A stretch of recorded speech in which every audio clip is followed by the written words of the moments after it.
Cuando digas, ¿eh? Vale, pues desde ahora cuenta 15 y empezamos, ¿vale? Hasta ahora. Vale, ahora.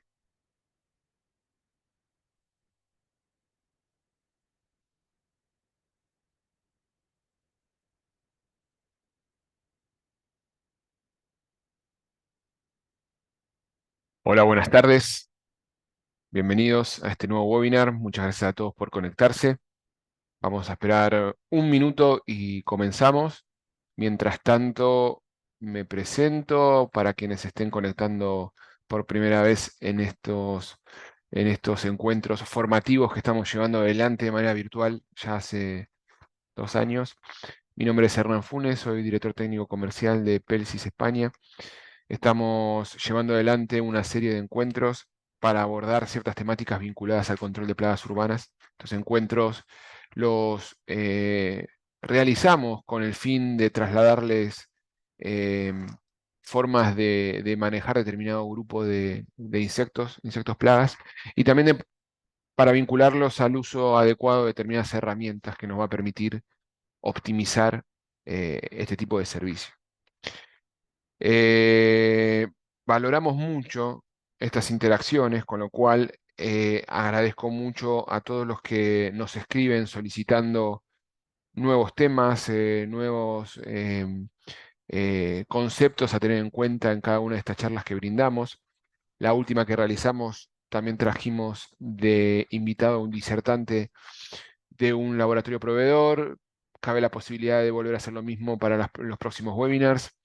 Mientras tanto, suelo darlo yo, que también tengo conocimiento de este tipo de manejo de este tipo de plagas, y cualquier interacción o pregunta que vayan surgiendo alrededor de esta formación me las pueden hacer en el link que tienen debajo, en el icono que tienen debajo, donde dice preguntas y respuestas, que hacia el final de la presentación las leemos todos.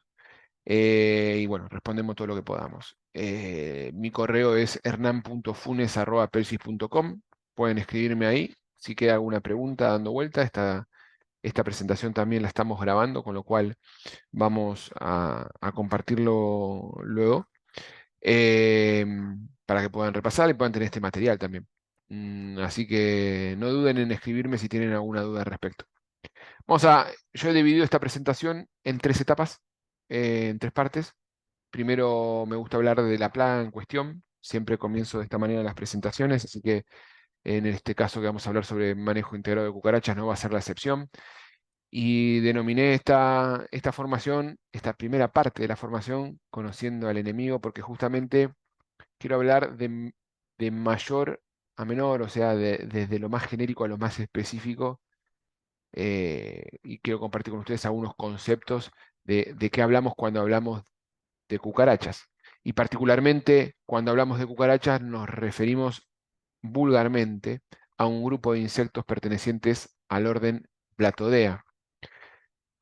Pero hablar de cucarachas en general es algo súper amplio. De hecho, es interesante porque en alguna ocasión me han preguntado, o ha surgido algún interés en algún medio de comunicación respecto a qué rol cumplen las cucarachas en el mundo, por qué son necesarias las cucarachas en el mundo. Uno podría preguntarse de manera retórica, ¿es necesario que existan este tipo de especies en nuestras ciudades, en nuestro hábitat, en nuestro ecosistema? Dentro del orden Blatodea, cuando hablamos de cucarachas, y teniendo en cuenta que cucaracha es la forma vulgar de denominar a un montón de especies, nos referimos a un grupo de 3.000 a 5.000 especies. O sea, Blatodea tiene identificada entre 3.700 más o menos y 5.000 especies. Y estas vulgarmente son denominadas cucarachas. Estas especies están a su vez reagrupadas en familias. Para dar a una especificación taxonómica, nos referimos a un grupo de 6 familias, que no vamos a entrar en detalle de esos nombres porque no vienen al caso, pero sí sepamos, cuando hablamos de cucarachas, hablamos de todo ese grupo de insectos. Pero si nos ponemos a hablar en detalle de cucarachas sinantrópicas, o sea que tienen algún comportamiento vinculado o asociado a conductas humanas o a hábitos humanos, ya ahí tenemos que acotar esas 3.700 a 500 especies y las reducimos significativamente a un grupo de 40 especies.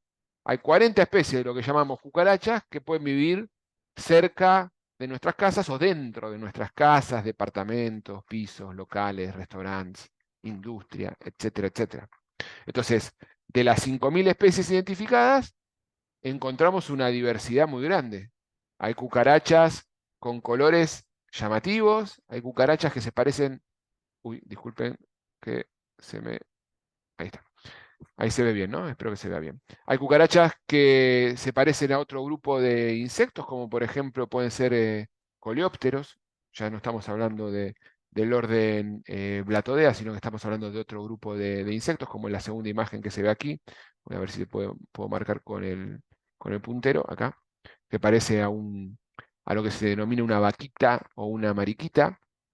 Otras especies que tienen colores muy llamativos, como la cucaracha cebra, que, aunque no lo crean, son especies que pueden tener incluso un interés desde el punto de vista de mascotismo, porque se crían y se venden este tipo de especies.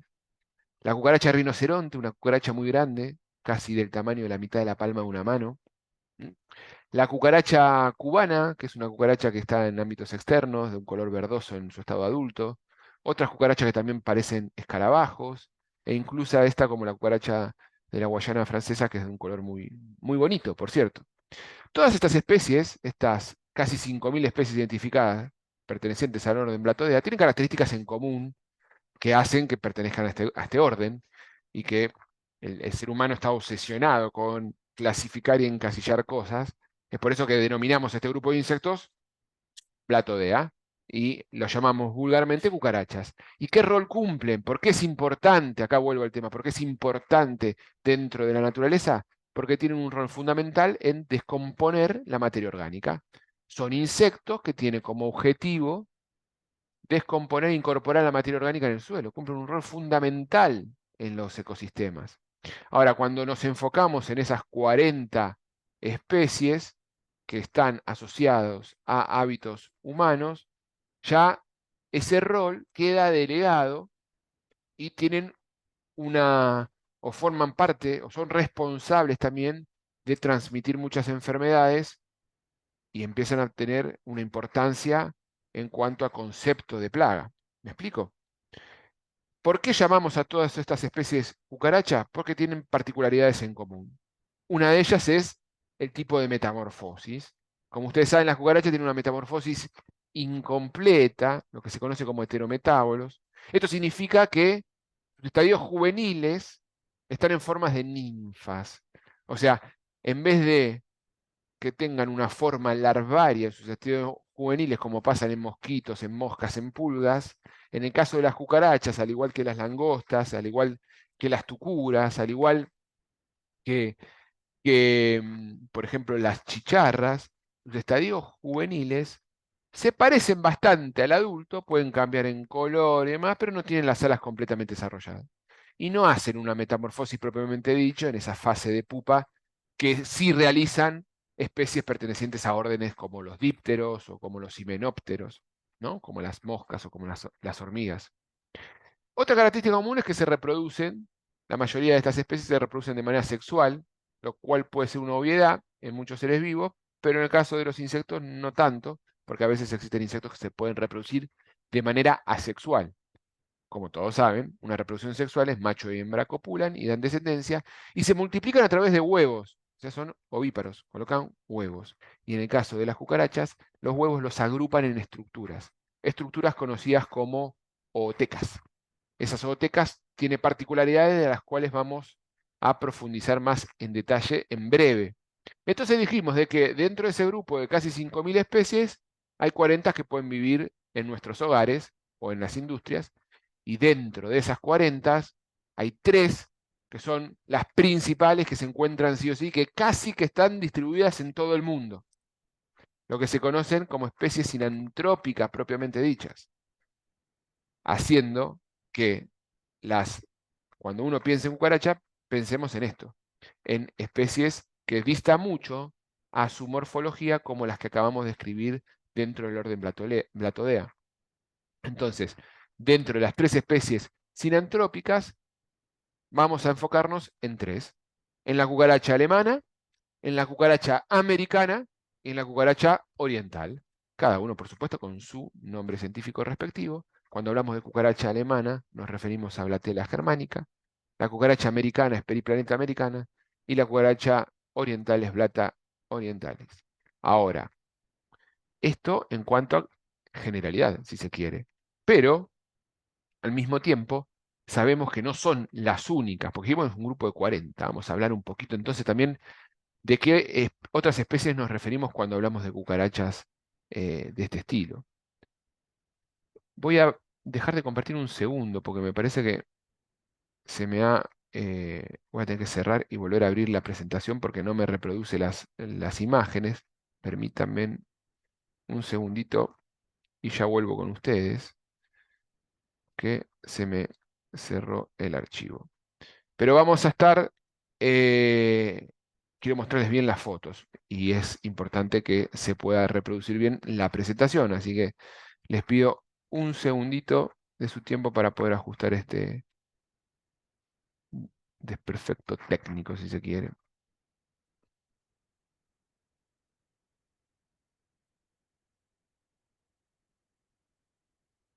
A ver, ahora, yo creo que ahora estaría arreglado el problema.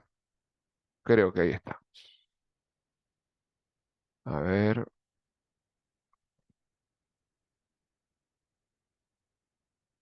vamos a compartir.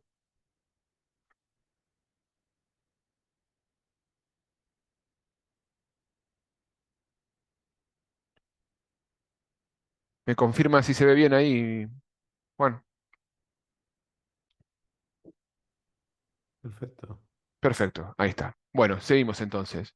Ahí va. Entonces, les mencionaba que teníamos tres especies principales. Disculpen la interrupción, acá se ven mejores las fotos. Cucaracha alemana, cucaracha americana y cucaracha oriental. Como pueden ver, si bien no está a escala perfectamente, traté de colocar las imágenes para que podamos dimensionarla. Cuando hablamos de cucaracha alemana, es la típica cucaracha que encontramos en las cocinas, en las alacenas, que es la más pequeña de las tres, con hábitos particulares. Y la cucaracha americana, que es la más grande de estas tres, que también tiene una gran capacidad de vuelo, que tiene más que un vuelo, es como que planea y puede, realiza su ciclo de vida en el exterior e ingresa ocasionalmente a los hogares, a la industria, en búsqueda de refugio, en búsqueda de calor, en búsqueda de alimento. ¿Tá? Y la cucaracha oriental es una especie intermedia en tamaño de las dos y también en cuanto a lugares donde habita, que las podemos encontrar en el exterior e ingresar en determinadas épocas del año a los hogares, a los lugares cerrados, o la podemos encontrar en el interior, sobre todo en zonas oscuras. Es muy común de encontrar en zonas cucaracha oriental, donde hay mucha humedad, donde hay periódicos, donde hay cartón. La morfología de cada una de estas especies tiene particularidades y también tiene puntos en común que podemos encontrar. Dijimos de que la alemana es la más pequeña de todas, ven que nos movemos dentro de un rango, por supuesto. La oriental es un término intermedio y la americana es la más grandota. Su capacidad reproductiva es alta, esto significa que dan mucha descendencia en poco tiempo. Dijimos que los huevos los colocan estuches, esos estuches se conocen con el nombre de ootecas, y la cantidad de estuches o la cantidad de ootecas que colocan su ciclo de vida va a depender de la especie, siendo la cucaracha alemana la que puede colocar entre 4 y 5 otecas durante toda su ciclo de vida adulta, y cada oteca tiene una capacidad de albergar determinada cantidad de huevos. Una oteca de cucaracha alemana puede llegar hasta tener hasta 40 huevos. Empecemos a multiplicar. 40 por 5 es la capacidad reproductiva que tiene una sola hembra de cucaracha americana. Mientras que en el otro extremo, periplaneta americana, la cucaracha americana, no la alemana, tiene una capacidad de colocar mayor cantidad de otecas, pero sus otecas tienen menor cantidad de huevos. Entonces compensa, digamos, una con otra. En cuanto a la capacidad de vuelo, la única que vuela claramente es la periplaneta. Pongo un asterisco sobre cucaracha alemana, porque si bien tiene alas desarrolladas, no vuela habitualmente, pero ante determinadas particularidades del entorno puede tener algún pequeño vuelo. ¿Mm? Y cuando hablamos de cucaracha alemana y de su capacidad de no vuelo, me refiero específicamente a Blatella germánica. Otro denominador común dentro de cada una de estas especies es qué hacen con esa oteca. En el caso de la cucaracha americana, la suele colocar y la suelta cuando pone la goteca en lugares con materia orgánica, con determinado nivel de humedad y con oscuridad. Entonces podemos encontrar gotecas de cucaracha americana, por ejemplo, en un alcantarillado. Esta goteca puede estar sobre el sustrato, incluso puede estar en superficies horizontales con determinada adhesión. En el caso de la cucaracha alemana, acarrea la goteca durante toda la fase de maduración de esos huevos.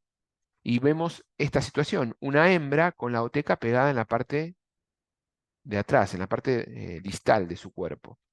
Cuando estos huevos están a punto de madurar, la hembra los suelta y de ahí nacen las ninfas. Se abre la goteca y nacen las ninfas. En el caso de la cucaracha oriental, la acarrea la hembra la goteca, pero un periodo de tiempo corto y luego lo deja en un sustrato específico. Es una situación intermedia entre las dos. Cuando esos huevos se eclosionan y de ahí nacen las ninfas, tienen este color blanquecino, que eso es el color típico de una cucaracha que ni bien salió del huevo o de una cucaracha que mudó. Recordemos que la cucaracha, como la mayoría de los insectos, poseen el esqueleto que nosotros tenemos por dentro, ellos la tienen por fuera, tienen un exoesqueleto. Y cuando van creciendo y pasan de estadio ninfa 1 a ninfa 2, ninfa 3, ninfa 4, así hasta adulto, van dejando una especie de pelecho, de exuvia, que es el esqueleto viejo, y forman su exoesqueleto nuevo. Ese exoesqueleto nuevo, recién formado, en los primeros segundos de paso de un estadio al siguiente, es de color blanquecino. Resumiendo, si ustedes ven una cucaracha blanca, no es una especie particular o una cucaracha albina, como a veces erróneamente se la denomina, sino que es una fase de su crecimiento que dura unas horas. Depende mucho de eso de los niveles de humedad y de otras características asociadas al entorno, cuán rápido pasa de ese color blanco inicial, ni bien mudó, al color final típico de una cucaracha, que dijimos que varían el tamaño en función de la especie, siendo la cucaracha alemana aproximadamente el tamaño de una moneda, y comparemos el tamaño de este adulto con el tamaño de una ninfa, muy pequeño. Acá tenemos una ninfa un poquito más grande, con deyecciones, y acá tenemos deyecciones, que también son signos de presencia, y otecas vacías. ¿Mm? Importantísimo poder identificar cada uno de estos estadios, ninfa 1, ninfa 2, ninfa 3, hembra, macho, oteca vacía y deyecciones, para poder hacer una identificación. Y hablamos vulgarmente de cucaracha alemana, americana y oriental, pero si entramos a una especificidad taxonómica, vemos que hay más de una cucaracha americana, al punto, o mejor dicho, hay más de una especie dentro del género Periplaneta, algunas veces confundidas y también llamada cucaracha americana, pero si vamos al detalle taxonómico, la podemos denominar de otra manera como cucaracha café o marrón ahumado, que es una especie diferente del mismo género, muy parecida, que cambia en algún detalle específico, como puede ser el grosor y la longitud de los cercos caudales, siendo cercos más anchos en los últimos segmentos en Periplaneta fuliginosa, que es la cucaracha café, comparado con Periplaneta americana, que es la cucaracha americana. Es un detalle, una sutileza taxonómica. Los fines de el lugar donde crece, donde se desarrolla y características particulares de su ciclo de vida que nos pueden ser de gran utilidad para poder llevar adelante una estrategia de manejo, es lo mismo. Otra especie, ya saliendo del género Periplaneta y también del género Blatela, entrando a otro género de las cucarachas, que es Supela, dentro de estas 40 especies sinantrópicas, aparece la cucaracha raya de café. Es una cucaracha que está presente aquí en España. En otros países, como Estados Unidos, es mucho más común al nivel de Blatela germánica. Es muy parecida en cuanto al ciclo de vida de Blatela germánica, tiene esas franjas en el tórax que las hacen fácilmente de determinar de una especie con la otra, al igual que sus patas más claritas. Dentro de España existen muchas especies de cucarachas. De hecho, hay un trabajo muy interesante de la Universidad de Granada, que se los puedo pasar, en donde se ha logrado identificar cerca de 117 especies de cucaracha, y aparecen algunas interesantes como la cucaracha australiana, que tiene ciclo de vida muy parecido A la cucaracha americana se ha detectado por primera vez de manera reciente en el centro de España, en Madrid, por ejemplo, creo, si no me equivoco, fue en el 2017 o 2018, pero ya había detecciones de esta especie en el País Vasco y en Canarias, por ejemplo. Es una cucaracha muy similar a la clásica cucaracha americana, con muy poquitas diferencias, sobre todo en el tono de color y en el tamaño de los cercos caudales. ¿Mm? Es oriunda de España, perdón, de Australia, por eso es su nombre vulgar cucaracha australiana. Otra cucaracha es otra especie de periplaneta, que es periplaneta brunea, que es cucaracha marrón, con su tono bien amarronado y también la pilosidad en sus patas características. También tenemos otra cucaracha con hábitos similares a la cucaracha americana, que es la cucaracha de Turquestán, que es Sherfordella lateralis.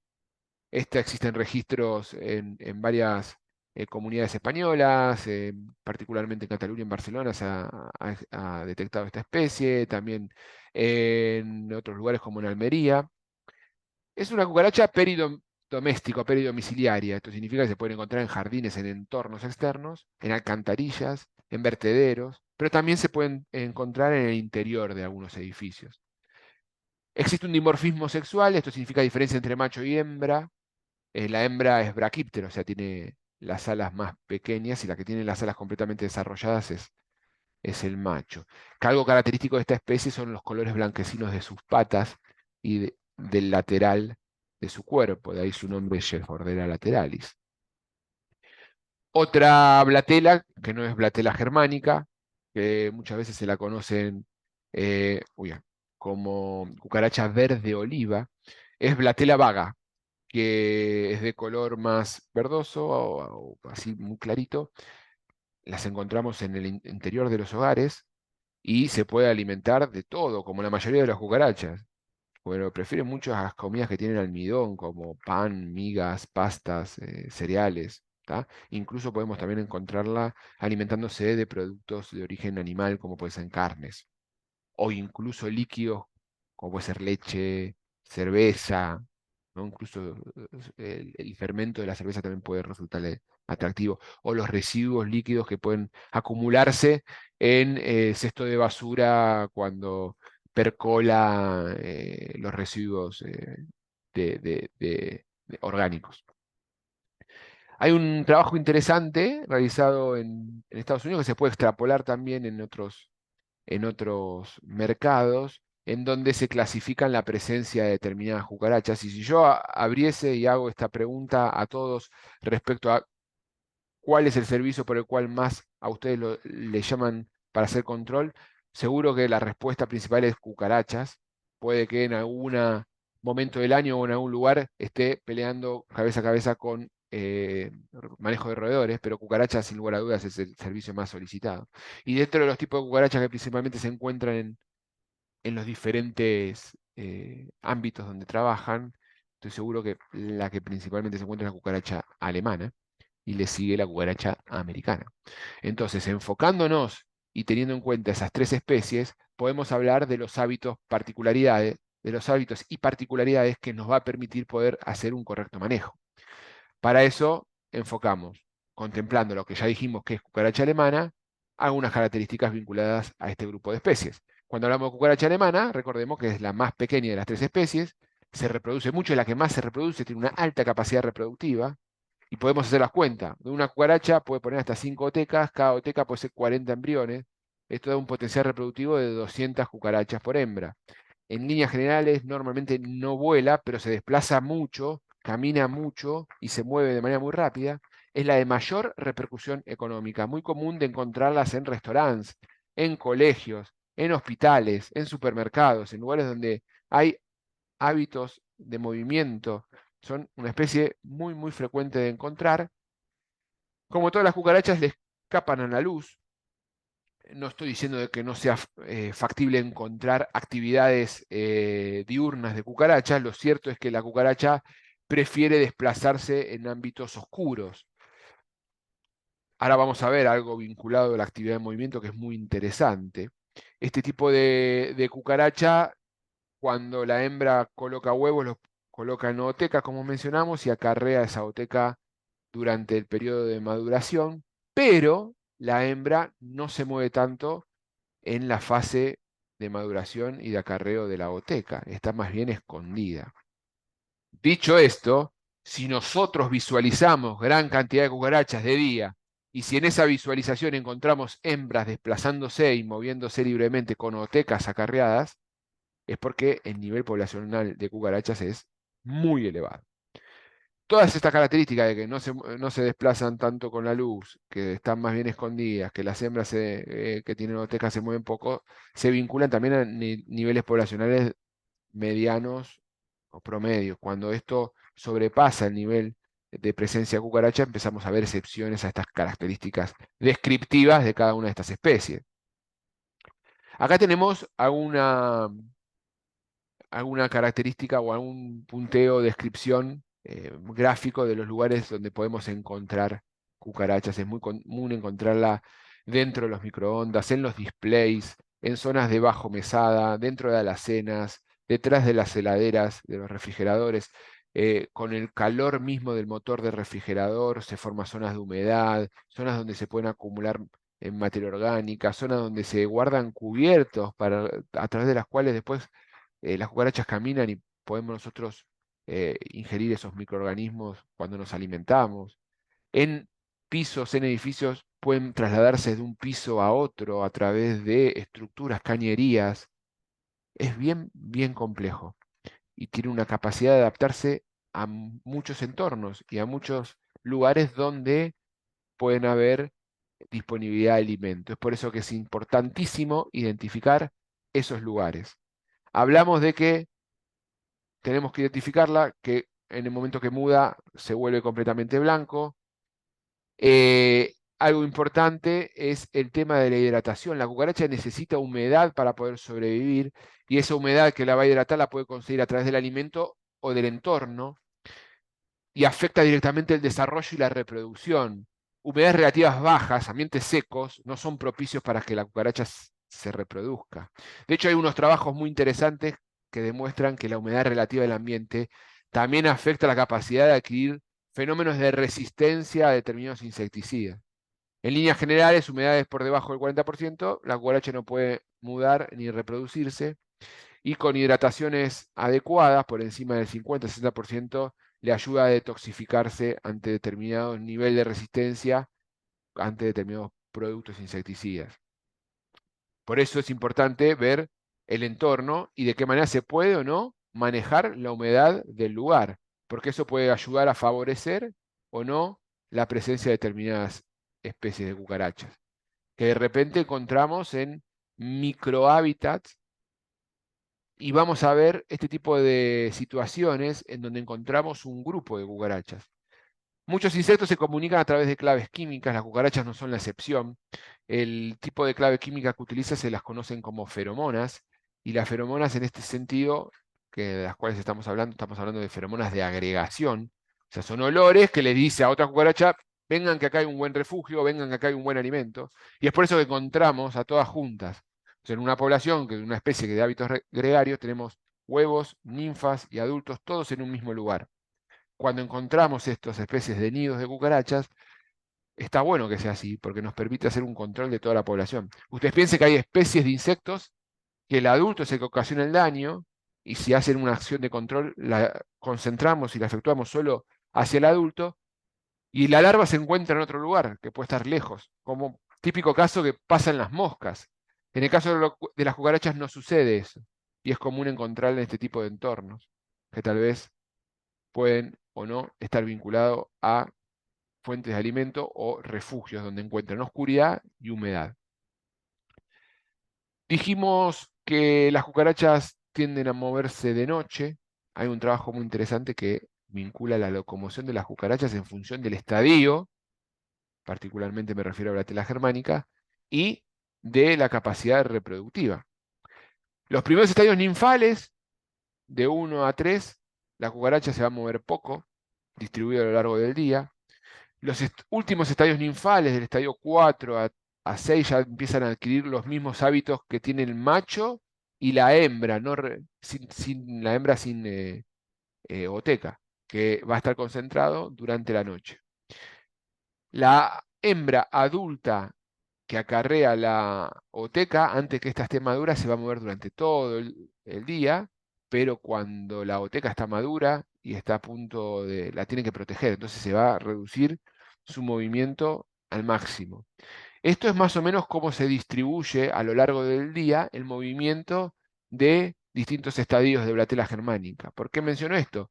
Porque va a depender mucho esto de cómo visualicemos a este tipo de individuos cuando inspeccionamos y también a la disponibilidad de acceder ante determinados tipos de cebos, porque los geles que utilizamos tienen que tener algo que se llama palatabilidad, o sea, le tiene que gustar a la cucaracha lo tiene que comer y tenemos que dejar que la cucaracha lo coma para que ese efecto dominó cascada que provoca el gel, conocido como trofalaxia, conocido como efecto cascada, perdón, se genere y provoque una muerte a otras especies de cucaracha. Dicho de otra manera, la cucaracha come el gel, esa cucaracha se muere, esa cucaracha hace sus deyecciones, esas deyecciones o esa cucaracha muerta tiene restos todavía de insecticida producto de ese consumo y se va pasando a otras cucarachas que van comiendo ese cadáver o van comiendo esa caca de cucaracha. Y para que esa cucaracha acceda al gel, tiene que moverse. Entonces nosotros tenemos que saber qué estadio va a estar susceptible de consumir ese gel. Como ustedes verán, los últimos estadios ninfales y los estadios adultos. Los primeros estadios ninfales y la hembra grávida que está a punto de colocar la oteca, prácticamente va a tener poco acceso al gel. Entonces es importante que ese efecto dominó cascada le permita a ese estadio ninfal avanzado o adulto, llegue hacia ese nido, producto de estas feromonas que les mencioné, para que deje caca contaminada o una cucaracha muerta, en donde las ninfas pequeñas puedan consumir el producto y morirse posteriormente, sin consumir directamente el gel. Eso es el beneficio de ese famoso efecto dominó cascada que yo les menciono. ¿Qué pasa entonces si yo aplico un insecticida y la hembra tiene una OTK, estaba grávida y todavía no había dejado la OTK en un entorno? ¿Esa OTK se muere? La respuesta es depende, como la mayoría de las respuestas que dan los agrónomos y los biólogos, pero es cierto porque va a depender mucho de la residualidad del producto. Normalmente, la característica de un insecticida vinculado con el poder de volteo, lo que se conoce como knockdown, es antagónica al efecto residual, ¿no? Un producto muy residual tiene menos poder de volteo y viceversa. El objetivo también de tener un control de cucarachas con un efecto de knockdown es que la cucaracha quede patas para arriba, se muera y que no se siga desplazando. Si ese producto no tiene una residualidad tal como para que el activo esté disponible en el momento que esa oteca eclosione, de ahí van a nacer ninfas que no van a morir. Si el producto mantiene residualidad, se van a morir. Entonces es clave buscar y conocer el tipo de producto que estoy aplicando, así como el tipo de gel que estoy aplicando. ¿Cómo se reproduce la cucaracha? ¿Qué es lo que hace una cucaracha? ¿Cuál es el comportamiento que tiene reproductivo previo al coito? Esto es algo interesante, se ve muy bien en cucaracha americana este tipo de comportamiento. Básicamente cuando un macho quiere copular, quiere aparearse, desliza su parte trasera y abre sus alas y ofrece una especie de comida a través de una glándula específica que se llama glándula tergal, ese alimento que contiene mucha cantidad de azúcares y grasas, es muy apetecible por las hembras. Esas hembras se alimentan de esa glándula y hace que la hembra se quede quieta, permitiéndole que el macho la acople y copule durante un tiempito. Ese coito, esa cópula, mejor dicho, puede durar, en algunos casos, 90 minutos, 60 minutos, y ahí permite el macho inyectar varias, bastante cantidad de espermatozoides como para que se vayan llenando las espermatecas, que son estructuras que almacenan espermatozoides, y después la hembra vaya colocando huevos en función de lo que pueda y lo que quiera reproducirse. de lo que pueda en realidad, en función del entorno que le permita reproducirse rápidamente. Unos trabajos muy interesantes realizados por la Universidad de Carolina del Norte, en donde descubrieron que en el caso de cucaracha alemana, cuando adquieren una aversión al gel, ustedes saben que si se utiliza siempre un mismo gel con una base de atractivo determinada, que muchas veces es glucosa, eh, les deja de gustar el gel, entonces no lo consumen. Eso es lo que se conoce como un fenómeno de aversión. A ese azúcar, que básicamente está en forma de glucosa, eh, se acostumbra ese grupo de individuos, de hembras, y el azúcar que ofrece la glándula tergal del macho también tiene un alto contenido de glucosa, entonces también deja de gustarle esto. Y como no le gusta lo que le ofrece el macho naturalmente porque se acostumbró al gel, hace que no esté quieta durante el tiempo necesario para que el macho la acople y se reproduzca. Es por eso que hay un trabajo muy interesante en donde vincula la aversión al gel con algún impedimento vinculado la, mm, a la reproducción. Y uno dice, bueno, entonces se reproduce menos, mejor. No, no es tan directa la cuestión, porque producto de esta modificación, como son insectos que se adaptan a todas las adversidades, ¿cuál es la consecuencia de esto? Que se reproduzcan más rápido. Entonces la hembra y el macho que necesitaban 90 minutos para parearse y para que ese espermatozoide entre en la hembra y se pueda reproducir, se muere. Y sobreviven las que no necesitan este tipo de comportamiento tan marcadamente y que con una cópula rápida y veloz es suficiente para dar descendencia. Entonces, muy por lo contrario a lo que se podría pensar, la aversión al gel hace que las cucarachas se reproduzcan más rápidamente. Entonces afectan negativamente incluso a lo que uno podría llegar a pensar de que se van a reproducir menos, porque se reproducen más y más rápido. Y encima no comen el gel. Es por eso que los geles, para que sean consumidos, se les reemplazan algunos azúcares. En los laboratorios que desarrollan geles muchas veces reemplazan la glucosa con fructosa, por ejemplo, para lograr mayor palatabilidad. Salimos de la cucaracha alemana, entramos en cucaracha americana. En este caso estamos hablando de la especie más grande de las tres. Dijimos que puede volar o más bien planea, pero esto le permite a estas especies ingresar a través de ventanas, por ejemplo. Es muy importante para este tipo de plagas pensar en un control perimetral de un entorno urbano a través de barreras perimetrales. Después les voy a explicar qué significa eso.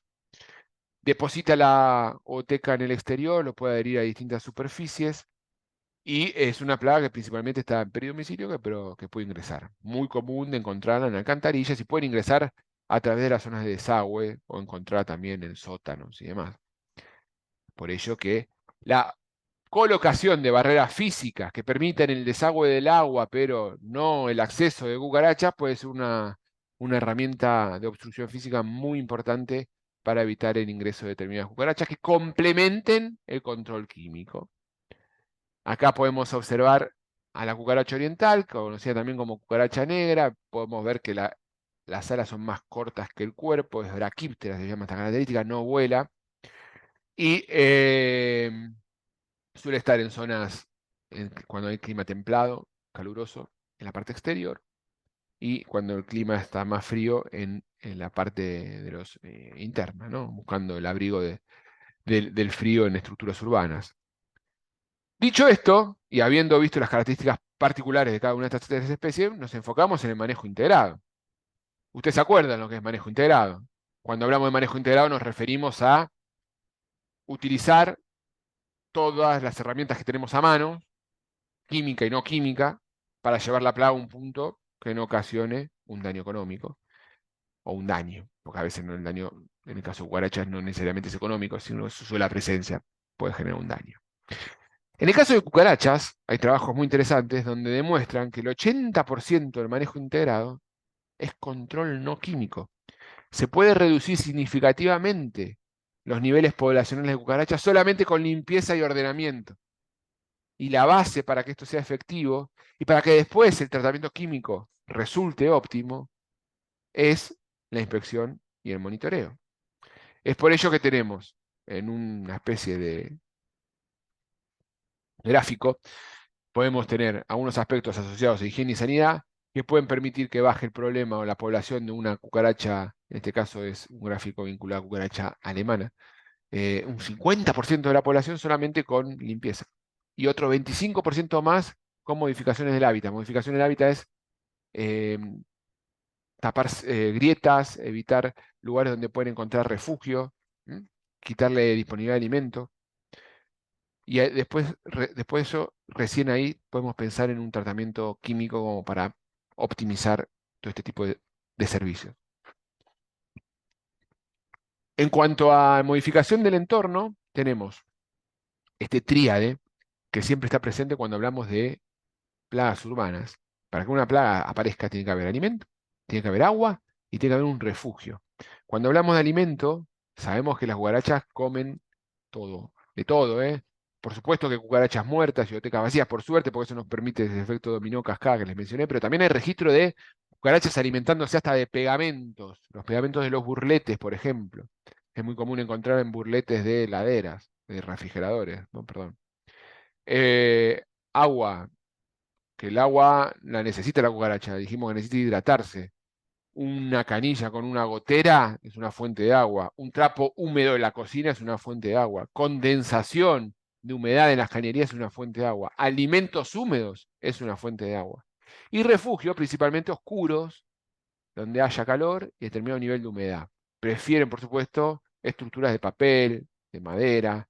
Si estamos en un restaurante y de repente vemos que traen todo lo que es la verdura para cocinar en cajones de madera, en cajones de cartón, ahí va a haber más posibilidad de que se desarrolle un cucaracha que si traen en estructuras plásticas o metálicas, por ejemplo, por mencionar algo. Ejemplos iniciales donde hay que enfocar el esfuerzo. Ejemplo donde hay que enfocar el esfuerzo inicial. Eso es lo que quise decir. Sellar grietas, aspiración, o que es remoción física, es fundamental. Ahora les voy a explicar un poquito al respecto. Lugares donde se condensan humedad, donde se acumula agua. Cuando hablamos de remoción física, existen distintos tipos de aspiradoras, pero una aspiradora es importantísimo, es un gran aliado para poder remover una población alta de cucarachas. Ustedes están inspeccionando y de repente tienen muchas cucarachas, las tienen que remover rápido del lugar. Una aspiradora que permite que tenga una buena succión, que tenga una buena capacidad de depósito, es fundamental para poder tener un buen control. Ese depósito, si tiene una bolsa que después se puede retirar y esa bolsa la podemos pretratar con algún polvo insecticida, mejor, porque recordemos que la aspiradora chupa la cucaracha, pero si no la mata este tipo de aspiradoras, sino que las acumula en un depósito. Cuando apagamos la aspiradora, pues van a empezar a salir las cucarachas. Tenemos que tener en el depósito algún tipo de preparado para poder eliminarlas. Existen muchos modelos de aspiradoras, estas aspiradoras industriales que tienen un motor con una buena potencia son ideales para este tipo de entorno. Que de repente movemos un refrigerador y encontramos un montón de cucarachas. Entonces podemos aplicar a un producto, sí, si no tenemos algo para remover físicamente. Y ese producto lo tenemos que tener preparado. Y si algo tiene que tener ese producto, que tiene que tener poder de volteo, porque las cucarachas se mueven rápido. Tenemos que aplicar y tienen que quedar inmovilizadas de manera inmediata. Normalmente la combinación de dos activos, uno que tenga un poder de volteo y otro un poder residual, es clave para cucaracha. Sobre todo incluso comercialmente, entre comillas, porque de alguna manera hacen que la cucaracha salga de su escondite, se muevan, queden patas para arriba y queden visiblemente muertas. ¿Mm? Encontremos estas zonas donde se acumulan, encontremos estos signos de presencia. Signos de presencia son las deyecciones. Hay alguna bibliografía que incluso habrá de alguna posibilidad de confusión entre deyecciones grandes de cucarachas grandes como periplanetas y ratoncitos pequeños. Usted dice, ¿cómo van a confundirse? Bueno, puede llegar a confundirse algún signo de presencia. Si juntamos estas muestras y las observamos en lupa, podemos ver algo muy interesante, que cuando hablamos de roedores encontramos restos de pelos o de material no digerido, y en el caso de cucarachas o insectos, estamos hablando de una deyección más homogénea, pastosa. Fundamental la inspección que la podemos hacer mediante la utilización de placas adhesivas específicamente ubicadas que nos permiten generar una cuantificación del problema. Es importantísimo hacer esta identificación inicial para saber qué nivel de problema tengo y continuarlo posterior del tratamiento químico o no químico para poder medir la eficacia de lo que yo estoy llevando adelante. ¿Existen umbrales? Hay algunos trabajos interesantes. Este umbral va a depender mucho del escenario que estemos hablando. Si quieren, después se los puedo pasar, en donde habla de qué hablamos o mide de qué hablamos o cómo poder decir que estamos ante una presencia media, moderada, alta o muy alta de determinada especie de cucarachas en entornos urbanos. Dentro de las herramientas que tenemos, estamos con unas trampas que poseen, podemos ofrecer unas trampas que poseen atractantes alimenticios en el pegamento, trampas que pueden ser para especies más grandes, para especies más pequeñas, que permite ese pegamento con atractivo alimenticio poder generar una pluma de olor para poder atraer a las cucarachas. Es fundamental ubicarlas de manera adecuada y poder hacer una revisión de esas trampas de manera frecuente. Monitoreos que también lo podemos hacer con otro tipo de trampas un poquito más duraderas, que pueden ser personalizadas con los logos de la empresa. Y recordemos que los puntos importantes a inspeccionar tienen que ser lugares húmedos y oscuros, principalmente grietas, hendiduras, debajo de electrodomésticos, en los fregaderos, en agujeros en las paredes, en las dispensas, ¿no? Y en recipientes que sean de cartón, de madera. ¿Se puede manejar las cucarachas con temperatura? Sí, claro, como cualquier insecto. Por supuesto que temperaturas altas necesitamos una temperatura por encima de 50 grados, un determinado periodo de tiempo, y temperaturas bajas. La podemos conseguir incluso inyectando CO2, que una vez congelado puede bajar la temperatura a -78 grados y después ese sólido congelado se sublima, o sea, pasa del estado líquido, perdón, del estado sólido al estado gaseoso, sin pasar por el líquido, lo cual está bueno para hacer este tipo de control térmico en ámbitos donde podrían generarse algún cortocircuito eléctrico. También hay especies de control físico, hay productos que permiten una especie de control físico, eso es lo que quise decir, y particularmente me refiero a las tierras de atomea. No es un producto particularmente de rápida acción sobre las cucarachas, pero sí es cierto que es efectivo. Las tierras de atomea son eh, restos fósiles de algas que tienen este tipo de forma y una carga electrostática que permiten adherirse al cuerpo del insecto, y cuando el insecto se mueve, se va lacerando el cuerpo y termina muriéndose por deshidratación. Ya entrando en el control químico directo, estamos hablando de que podemos utilizar diferentes tipos de insecticidas. Siempre el insecticida, para que se optimice ese uso, tiene que estar complementado con técnicas de exclusión, de cerramientos, de limpieza y ordenamiento. Y los insecticidas que encontramos en el mercado ofrecen distintas particularidades. Lo primero que tenemos que tener en cuenta es que es un producto que esté aprobado para ese uso. Es fundamental la aprobación del certificado, la aprobación que brinde ese certificado de producto para poder utilizarlo en ámbitos propicios. Luego, ya si quieren, podemos hablar de los diferentes tipos de formulaciones. Como sabrán, dentro del mercado principalmente encontramos concentrados emulsionables, que es ese líquido color ámbar, que cuando lo mezclan con agua forma la emulsión, que es una mezcla ya homogénea, y brinda determinadas particularidades. Esos son los más económicos de formular. Tiene sus ventajas, permiten distintos tipos de tratamientos. En el caso de cucarachas, nosotros vamos a buscar tratamientos residuales, más que tratamientos de penetración en el entorno. Se pueden hacer tratamientos de bajo volumen, ultra bajo volumen, sí, pero buscamos por ahí hacer otro tipo de tratamientos que el producto dure de manera adecuada en un entorno. Por eso, cuando buscamos residualidad, nos enfocamos hacia otro tipo de formulaciones, como puede ser una suspensión concentrada o un microencapsulado, que es muy residual el microencapsulado. O incluso podemos agregar ahí un polvo mojable. Para ello tenemos que identificar la plaga, saber dónde está y en función de ello qué zona vamos a tratar. Yo les mencioné al principio respecto al uso de tratamientos perimetrales para control de cucarachas como periplaneta. Claro que se puede hacer. Eso significa armar una barrera, 2 metros sobre el piso, 50 centímetros en la pared, reforzando marcos de puertas y ventanas, con productos que pueden durar varias semanas, varios meses, para que cuando la cucaracha quiera ingresar a ese lugar, se tope con una cantidad suficiente de activo y se muera. Las suspensiones concentradas son el activo finamente molido con unos molinos especiales, con solventes de base acuosa, que cuando estos solventes se evaporan, quedan las partículas sólidas de ese ingrediente activo, y cuando la plaga pasa caminando, toma contacto y se muere. Son mucho más residuales que los concentrados emulsionables, los floables, o suspensiones concentradas floables son sinónimos, ¿no? Pero mucho menos que los microencapsulados. Ahora bien, ¿cuál funciona mejor? La respuesta es depende de vuelta, porque ambos, con una lluvia en un ámbito externo, se lavan. Pero si lo aplicamos dentro de una grieta de hendidura donde puede estar protegido, el microcapsulado va a durar mucho más, porque esa microcápsula va a contener y va a proteger a la molécula y puede durar mucho tiempo. Pues si lo colocamos los dos en el exterior, tanto la microcápsula como el flotable se van a lavar en la primera lluvia o con la primera limpieza que se haga en el lugar.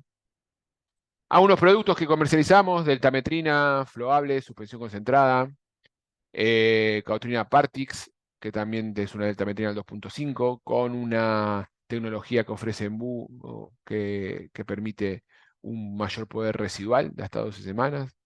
Otros productos de laboratorio como BAF, que en este caso estamos hablando de una alfa-cipermetrina, ya cambiamos de molécula, una deltametrina por una alfa-cipermetrina. Todos los piretroides tienen isómeros, tienen isomería delta y alfa, tienen particularidades. En este caso, la alfa-cipermetrina es un poquito más, tiene más efecto expurgue que la delta, que significa que tenga más efecto expurgue, que hace que el insecto se irrite y salga de sus escondites. Ahora después les voy a hablar un poquito acerca del efecto expurgue. Pero si tenemos que hablar de efecto expurgue y hablamos de la alfa-cipermetrina, el producto tiene más efectos expurgue dentro de los que se comercializan habitualmente.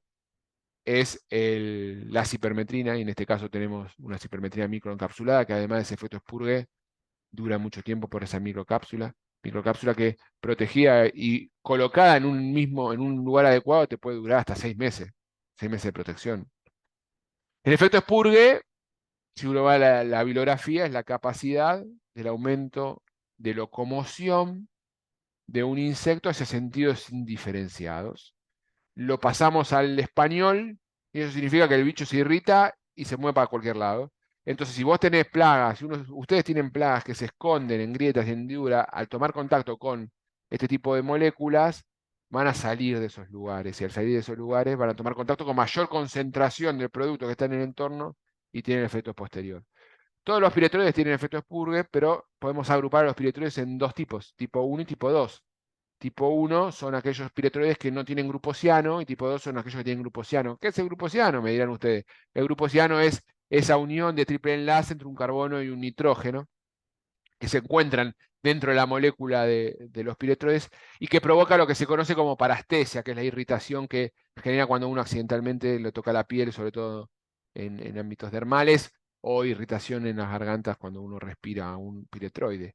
Los que tienen los tipo 2 tienen mucho, se caracteriza mucho esta particularidad. Entonces, la cipermetrina, alfa-cipermetrina, la delta mismo, la lambda-celotrina, tienen mucho efecto expurgue. De todos esos, el que mayor efecto expurgue tiene es la lambda-celotrina. Y los que no tienen efecto expurgue, como la permetrina, praletina, tetrametrina, también pueden ser buenos insecticidas, no digo que no, pero tienen menos efectos expurgue. Algunos, y muchas veces el efecto expurgue, se ve potenciado por el butóxido piperonilo, del cual después les voy a hablar. Otra característica de los insecticidas es que tengan poder de volteo. Esto significa de que al poco tiempo que toma contacto con la molécula, el bicho quede patas para arriba, producto de la incoordinación motriz que generan este tipo de insecticidas neurotóxicos. Esa incoordinación motriz se puede ver potenciado, ese efecto de volteo, por también el butóxido piperonilo, y se mide, se puede medir a través de lo que es TB50, tiempo de volteo 50. Entonces vos tenés una forma de cuantificar, eso depende mucho de la molécula, en qué tiempo desde que toma contacto con la molécula queda el bichito patas para arriba.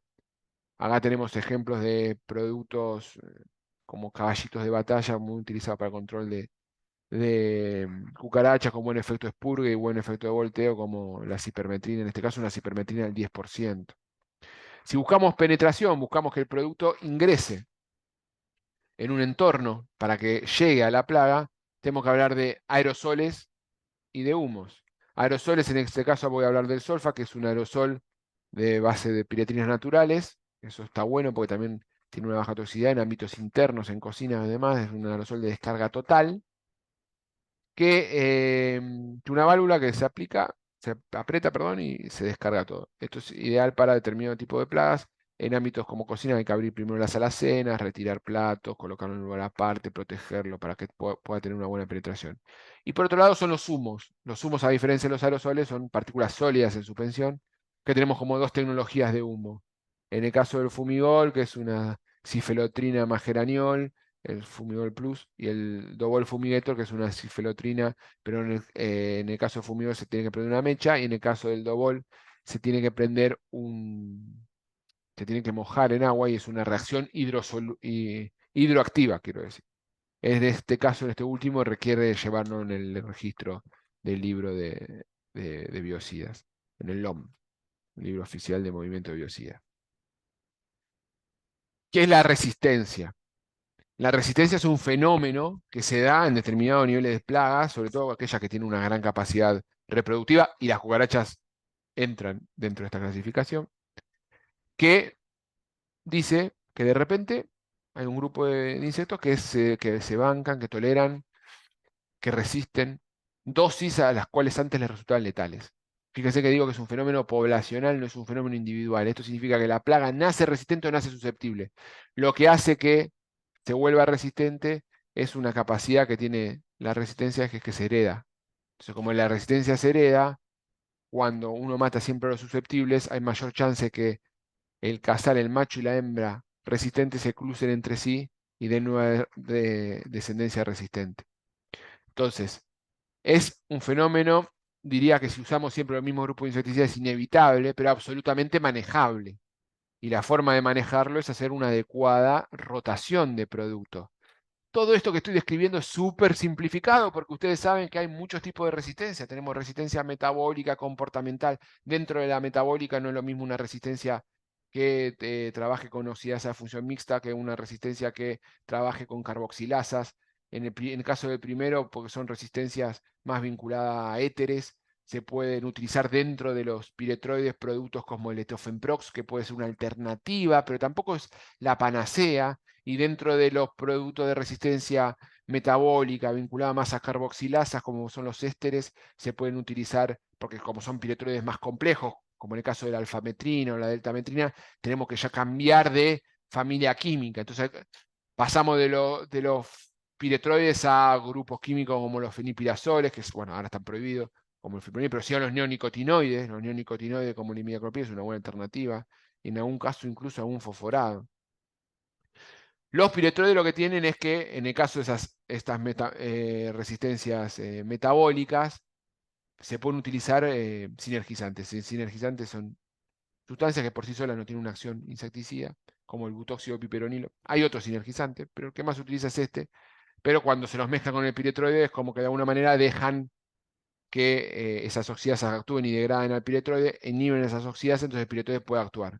Y ya puede aumentar así la capacidad insecticida hasta 12 veces. 12 veces, por eso es tan importante, sobre todo cuando utilizamos piretrinas naturales. Son fundamental el butóxido de piperonilo en las piretrinas naturales. Después tenemos insecticidas reguladores de crecimiento, que ya acá salimos de los neurotóxicos, son insecticidas que imitan o inhiben algunas hormonas específicas que se encuentran dentro de los insectos que son fundamentales para el crecimiento y desarrollo, provocando deformaciones o evitando de que el insecto mude de manera adecuada y se muere la plaga, claro que sí, son mucho menos tóxicos los IGRs, pero al mismo tiempo tardan, demoran. De hecho, podemos hacer una comparación en el tiempo de cuánto tarda cada producto entre un efecto letal y vemos que los IGR son de los más lentos. ¿Y qué pasa con la cucaracha? Y a veces no hay tiempo de espera para la cucaracha. Lo llaman para resolver un problema de cucaracha y lo quieren ya, lo quieren ahora. Los geles pasa algo parecido, son una herramienta muy interesante de tener en cuenta, pero son herramientas lentas en su accionar. Entonces tenemos que ver cómo lo implementamos. Existen algunos otros productos conocidos como proinsecticida, como el clofenapir, que en el caso del clofenapir lo contiene el Mitic. Este es un producto floable, que es lo que se conoce como derivado pirrólico, que actúa y afecta mm, ¿cómo decirlo? Una parte de la producción energética a nivel celular en las mitocondrias, lo que se llama la fosforilación oxidativa. Nada, no quiero volverme muy técnico ni resultar compleja esta explicación, pero afecta la respiración celular. O sea, no tiene nada que ver con el sistema nervioso de los neurotóxicos que vimos hasta ahora, ni con los IGR, con la parte de hormonas. O sea, es algo muy interesante. Es un poco lento comparado a los pilotoides, pero mucho más rápido que un IGR. Es un producto muy interesante para tener en cuenta, sobre todo ante problemas de resistencia. Y lo otro, lo más importante, o no más importante, pero es algo sí que es importante, es el tema de los geles. Recordemos que el objetivo del gel es que la cucaracha lo consuma y que después la cucaracha haga sus deyecciones y otra cucaracha vaya y consuma esas deyecciones, o que se alimente de la cucaracha muerta, o que se alimente del vómito de la cucaracha, lo que se conoce como hemetofagia en el caso del vómito, necrofagia en el caso de las cucarachas muertas o coprofagia en el caso de las cucarachas que se alimentan de las deyecciones, teniendo así un gran alcance y un efecto dominó cascada, pudiendo incluso tener una muerte primaria por consumo directo del gel, una muerte secundaria por un grupo de insectos que consumen restos de gel que quedaron en el cuerpo de la cucaracha con sus deyecciones, y hasta un grupo terciario, pudiéndose ser esta pirámide de 1 a 70 en el mejor de los casos. ¿Y son todos los geles iguales? No, cada gel tiene una particularidad, un comportamiento diferente en cuanto a su forma de resultar palatable para las cucarachas, en forma en que se seca, si forma o no costra, si es o no viscoso, etcétera, etcétera, etcétera. Lo importante es saber qué gel tenemos, cómo es la palatabilidad y rotarlo. Es fundamental no casarse con un gel. Si tienen un buen gel, lo usan, pero sepan que si usan siempre el mismo gel, va a aparecer este fenómeno de aversión al cual la cucaracha le va a dejar de gustar el gel. Y no tiene que ver con el ingrediente activo tanto, sino que tiene que ver con otras cosas. Recordemos que si descomponemos el gel, vamos a ver que el ingrediente activo del gel puede tener 1 o 2%. Después tenemos un montón de otras cosas, sobre todo esto, atrayentes y fagoestimulantes. ¿Qué significa eso? Lo que le resulta apetitoso a la cucaracha, apetecible. Y fagoestimulantes son esas sustancias que la cucaracha come un poquito y después se quiere devorar el gel. Entonces, los puntos importantes del momento de elegir el gel: que sea atractivo, que sea palatable, que sea estable, que mate la plaga, que tenga una buena mortalidad y que sea eficiente y duradero. Entonces, la otra pregunta es, bueno, encontramos un gel bueno, lo vamos a rotar para que dure. ¿Qué tenemos que hacer? ¿Cómo lo aplicamos? Y hay distintas metodologías de aplicación, pero una sola es la correcta. Cada gel tiene sus puntos de aplicación, existen pistolas que nos permiten dosificar adecuadamente el gel, porque también en el formulado, tiene que ver la viscosidad, también hay un tema con respecto a la jeringa aplicadora. Una jeringa buena te permite hacer una aplicación precisa y no te genera una inercia, producto de esa viscosidad que hace que la jeringa te chorree, sino que puedes hacer tratamientos puntuales. O si querés hacer y optimizar al máximo el rendimiento de esa jeringa, utiliza una pistola aplicadora que te va a permitir hacer puntos específicamente de aplicación. La dosificación por metro lineal en función de la superficie va a estar determinada por el fabricante en función de la marca del gel que tengamos. Lo que sí podemos agregar, que hay un trabajo muy interesante en donde se utiliza papel para horno, este papel de mantequilla o papel manteca, cortaditos en cuadrados, plegados, en donde se pone una línea de gel, para que tengan una idea aproximada. Una jeringa de 30 gramos puede ser suficiente como para hacer 53 puntos de cebado. Cada punto de cebado puede contener entre 0,5 y 0,6 gramos de gel, y esto va a ser muy consumido por las cucarachas. Las cucarachas que, a ver si funciona este video. Me parece que no funciona. Bueno, acá no se ve bien el video. Pero bueno, créanme que esta es una cucaracha que tenía en mi escritorio con un gel que ahora les voy a decir cuál es, o si quieren me escriben y les digo cuál es, les revelo cuál es, como para no priorizar uno por sobre otro. Les voy a mostrar todo lo que vendemos, pero hay geles que son lentos en su accionar, y a propósito, son exprofeso, son lentos para poder permitir ese efecto dominó cascada. Y hay otros que tienen un efecto más rápido, como este que les estoy mostrando, que en 45 minutos la cucaracha se muere. Esa cucaracha muerta va a contener gel y va a poder favorecer ese efecto de contaminación secundario, terciario. Pero a diferencia de otros que tarda días en morir, que pueden tardar 4 o 5 días en morir. Entonces es interesante contemplar esas variantes, porque de alguna manera no es un tratamiento de choque, pero al mismo tiempo puede ser un tratamiento con geles de un rápido efecto, para tener un rápido efecto. En 45 minutos, si el gel es consumido, la cucaracha muere. Ahí se ve el video. Ahí se ve cómo lo consume, muy palatable. Esto es un punto gordo de cebado, pero se ve muy bien la palatabilidad de una periplaneta. Y al poco tiempo ya se puede ver ese volteo. Es un neonicotinoide el activo, así que ya pueden deducir cuál es. Y se ve la incoordinación motriz, ese movimiento de la patita, no es que esté bailando, sino que sus neuronas no están pudiendo hacer una correcta sinapsis y producto de ello altera ese movimiento. La mayoría de las empresas a las cuales se han realizado esta encuesta muy interesante en varios países utiliza geles y utiliza productos residuales. Por ende, dentro de los geles tenemos diferentes tipos de presentaciones con diferentes tipos de composición que están vinculadas a distintos tipos de palatabilidad y de tiempos de acción, ya sean presentaciones de 30 gramos, de 35 gramos, perdón, o de 300 gramos para tratamientos más a más escala o incluso en alcantarillados. Otros productos con otros activos que también tienen buenas palatabilidades y que nos permiten hacer tratamientos específicos. Son productos muy reconocidos dentro del sector como productos premium de mayor o de menor precio, ¿m? Para control específico de cucarachas.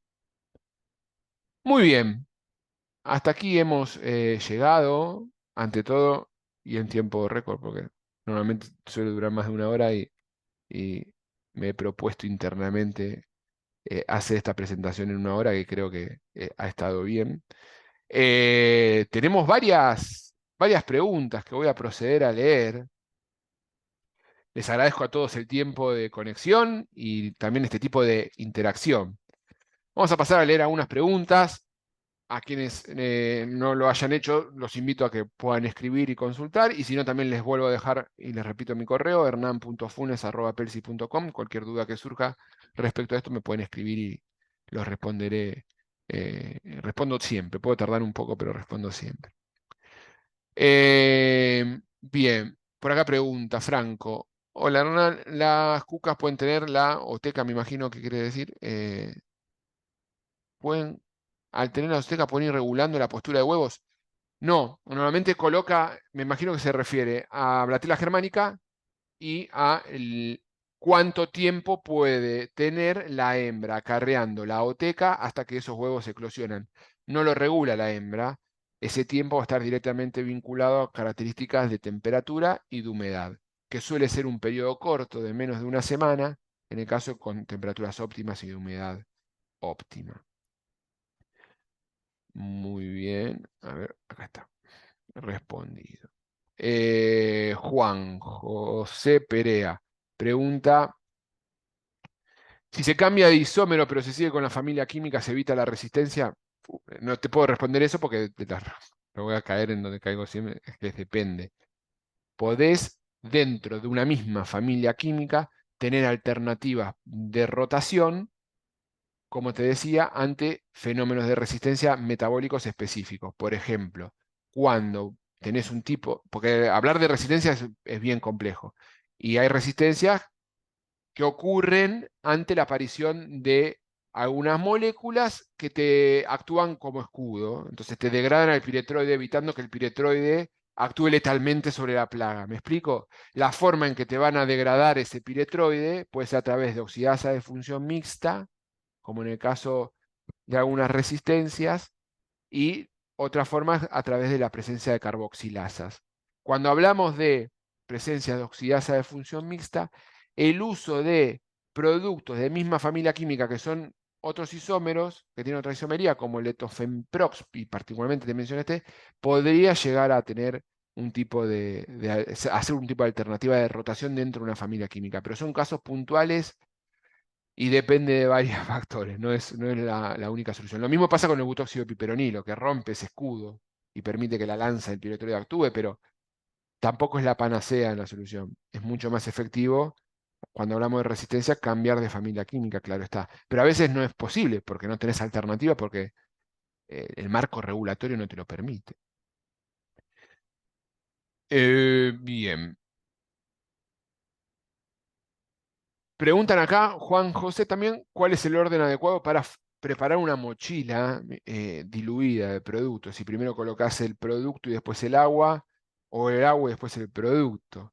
En todo lo que es concentrados emulsionables, es indiferente, pues se forma la emulsión. Normalmente se llena primero con el líquido, con el agua, y después se pone el producto, porque se forma la emulsión, no tenés problema. Con el único tipo de formulaciones que realmente tenés que tener un especial cuidado son con los polvos mojables. Si de repente tú pones el polvo y después le agregas el agua, todo el volumen de agua, se te pueden formar grumos. Y esos grumos te pueden tapar la mochila. Lo ideal es colocar el polvo, colocar un pequeño volumen de agua, cerrar la mochila, agitar bien para evitar grumos y después completar con el resto de agua. Eso te evita la formación de humo y es una forma de tener en cuenta para evitar ese problema. Bien. Consejo para combatir cucarachas alojadas dentro de los electrodomésticos. Geles, principalmente geles. No ir con el producto al electrodoméstico, sino que la cucaracha vaya hacia el producto. La tendencia de que la cucaracha vaya hacia el producto es lo mejor. Y para que el gel sea consumido, no solo tenés que aplicar un gel bueno palatable, sino también tenés que limpiar el entorno para que la cucaracha no coma lo que habitualmente consume y vaya a consumir el gel. ¿Mm? Acá habla de una combinación de imidacloprid y frentin, ya sé a qué producto se refiere. Si sirve como una alternativa para rotar cipermetrina y lufenurón, sí. La respuesta es sí, puede ser una alternativa. Hay que ver bien el entorno, ¿eh? Gonzalo manda saludos, un abrazo. ¿Es efectivo el rechazo del gel cuando se le aplica insecticida sobre este? No. Si se aplica gel, hay que aplicar gel, y si se aplica insecticida, hay que aplicar insecticida. No hay que hacer la combinación de las dos aplicaciones porque corto el efecto dominó cascada. O aplico gel o aplico insecticida. A veces puede ser de que en un escenario donde tengo mucho nivel de cucaracha, yo necesito un tratamiento de choque para poder bajar la plaga rápidamente. Ese tratamiento de choque lo puedo hacer con un producto con buen poder volteo, pero no tanta residualidad. Y cuando se acabe el efecto residual, ahí hago un tratamiento de mantenimiento con geles. Para las cucarachas que no han sido completamente controladas con el tratamiento líquido, termino de controlar con el tratamiento con geles. Pero en simultáneo no hay que hacerlo porque son tratamientos antagónicos. Eh, Preguntan acá, ¿cuándo convendría aplicar ácido bórico? Y un tratamiento, me imagino que con insecticidas por aspersión, cuál va primero y cuál va segundo. Acá volvemos dependiendo del objetivo que uno quiera en el control. Si vos querés disminuir rápidamente la plaga, tratamiento de choque, tenés que ir hacia el tratamiento de aspersión con insecticida inicialmente y después un tratamiento con ácido bórico, que el ácido bórico es más seguro. En determinados entornos se busca ese nivel de seguridad, pero va a ser más lento. ¿Mm?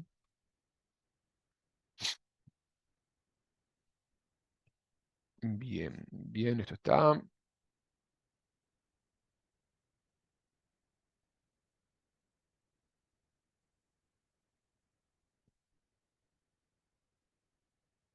Preguntan si se aconseja la utilización de geles para el control de cucarachas americanas en alcantarillado. Por supuesto que sí. De hecho, tiene que el gel estar aprobado para ese uso, ¿eh? En alcantarillado tiene que el gel estar permitido para ese uso, pero puede ser una alternativa. Lo que ha sucedido también en España respecto al control en alcantarillado es que durante un tiempo se está utilizando pinturas con alta residualidad que contienen insecticidas, las cuales hoy día por distintos motivos normativos no se están produciendo y se requiere un producto residual que esté habilitado para usar en ese tipo de entorno. El uso de geles es una opción mucho menos duradera que una pintura, claro está, pero podría ser una alternativa. ¿Sí? Acá escribe Leonel de Salvador, un saludo. ¿Es recomendable utilizar varios geles o solamente uno? Pregunta Leonel Lazo. Mira, Leonel, cuando hablo de rotación me refiero a hacer una tanda de aplicación de un gel que veas que tiene buena palatabilidad. Cuando ese gel es consumido y lo tengas que reponer, utilices una segunda opción de gel. El ir rotando te va a permitir de esa manera tener un mejor efecto para evitar los problemas potenciales de aversión. Rafael, saludo de Perú, un abrazo Rafael. ¿Qué errores cometen los aplicadores al usar geles insecticidas para cucaracha y cómo evitarlo? Bueno, un error muy común es, que está vinculado a un comentario que han hecho, eh, es que no transmitir que están aplicando geles. Entonces puede pasar que se aplique geles, se vayan del servicio, no expliquen cómo es que funciona el gel para mantener ese efecto dominó cascada, y la gente que los está contratando agarren los aerosoles que consiguen en el supermercado y apliquen piretroides porque siguen viendo movimiento de cucarachas. Cuando se aplica geles, va a haber movimiento de cucaracha porque la cucaracha tiene que llevar el gel hacia el nido. Pero si no se transmite esto de manera adecuada y no va de la mano con la ansiedad que puede tener el cliente ante a la búsqueda de un control, puede ser que aplique gel, que aplique aerosol y que corte así el efecto dominó cascada. Ese es un error muy común que se suele encontrar, y la forma de evitarlo es sencilla: ser claro, comunicación. Uno de los principales problemas que tenemos es la comunicación, sobre todo con este tipo de plagas, porque parte de la comunicación para que todo esto sea efectivo es cambiar hábitos, hábitos vinculados a limpieza, a ordenamiento. Y no es siempre agradable transmitirle, ok, te voy a hacer este tratamiento, pero tenés que cambiar cuestiones básicas de tu higiene cotidiana para que la plaga no vuelva a aparecer. Porque básicamente es quien les está pagando y, en dicho de otra manera, le tienen que decir que el problema tiene que ver con algunos aspectos vinculados a su higiene.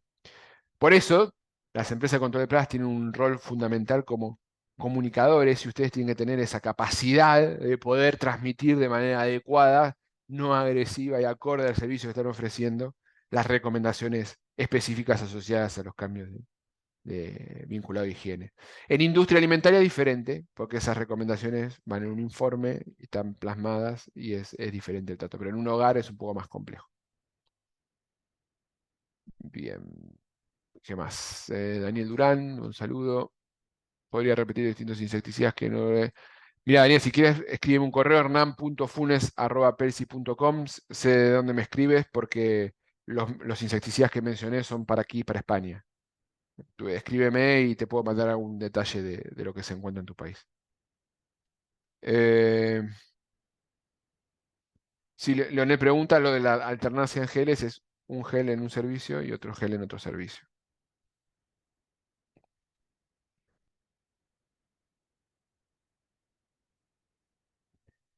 Rafael pregunta: si aplico gel luego de tratamiento con plaguicida, imagino que será tratamiento líquido, ¿estos no generan repelencia o rechazo al gel? La respuesta es sí. Por eso, cuando menciono hacer un tratamiento de choque con algún producto de volteo, la aplicación posterior de gel para hacer un tratamiento de mantenimiento es viable siempre y cuando se contemple el periodo de residualidad de la aplicación del plaguicida inicial, y una vez que termine eso, ahí aplico el gel. Si uno aplica el gel durante ese periodo de residualidad, va a haber un rechazo, va a haber un rechazo y no lo va a consumir.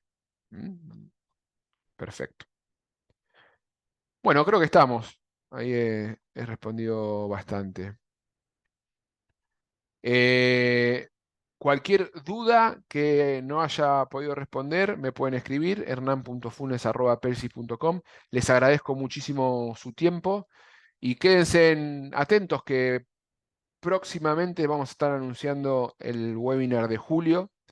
Y bueno, los invito también a participar. Muchas gracias a todos y estamos en contacto. Hasta luego.